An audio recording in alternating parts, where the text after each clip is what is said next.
In Romans chapter 12, Paul says that we are to present our bodies as a living sacrifice to God.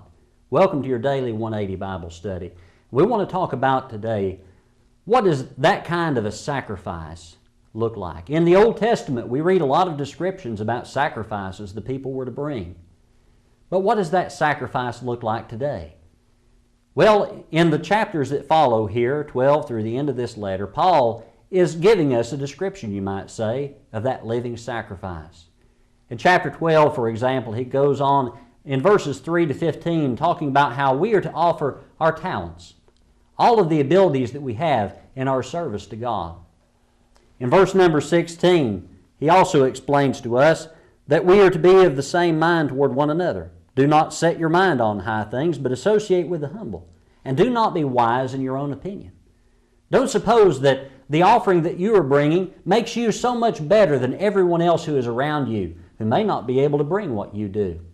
We need to be willing to lay our pride aside. That's one of the gifts that we lay down upon the altar in our service to God, is living sacrifices.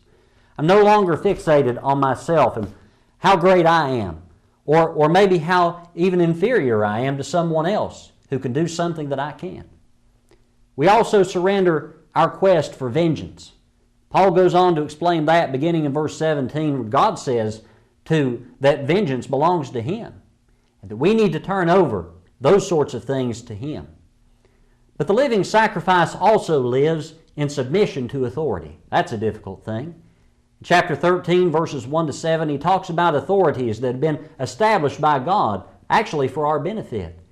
And we need to be willing to live in submission to those authorities. In chapter 13, in verses 8 through 10, he talks about how that we need to offer up a gift, an offering of genuine affection. We have brotherly love for one another. We have love for our fellow man, and that's something that's genuine. It's not something that's forced. One other thing that he talks about that we need to be willing to give up is slumber, sleep. We don't like to give up our sleep. But in verse number 11, he tells us that it is high time to awake out of sleep. For now salvation is nearer than when we first believed. Are you spiritually asleep today? We might like to stay asleep because it's a comfortable place to be. But sometimes it comes time we need to wake up.